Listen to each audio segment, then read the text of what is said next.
Posible namang tumaas ang singil sa toll sa North Luzon Expressway sa susunod na taon. Saksi si Ruth Cabal.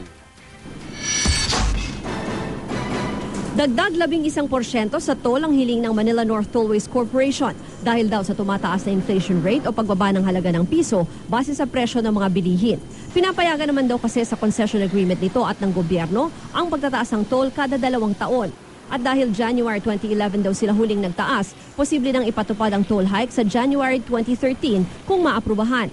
Hindi raw binibilang ang pagtataas ng singil noong October 2011 dahil hindi ito dagdag toll, kundi dagdag 12% sa VAT.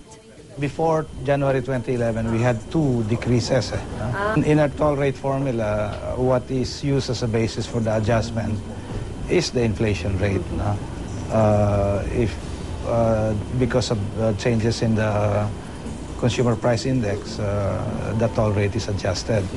In this case, it's adjusted upward. Kung masusunod ang petisyon ang singil sa open system para sa mga Class 1 vehicle na babiyahe hanggang Bukawi, Bulacan, magiging mahigit 44 pesos na.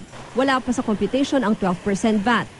Sa closed system na depende sa exit, tataas ang singil sa 2 pesos and 62 centavos kada kilometro mula sa dating 2 pesos and 37 centavos. Pero makakaasa naman daw ang mga motorista sa mas pinabuting serbisyo sa NLEX, kabilang ang pag-extend nito na gagastusan ng 20 bilyong piso. Sa plano paaabutin ng NLEX hanggang sa MacArthur Highway at C3 sa Kanluran at hanggang Commonwealth Avenue at C5 sa Silangan. Iba-iba naman ang opinyon ng mga nakausap kong motorista tungkol sa toll hike petition. Siguro baka sakali, baka dadagdagan yung singil nung mga items namin, di ba? Oo, nabiyahin namin. Medyo mabigat yun, ma'am. Siyempre, magkano naman kinikita namin. Okay naman yung highway kasi madaling daanan at saka hindi traffic. Okay lang.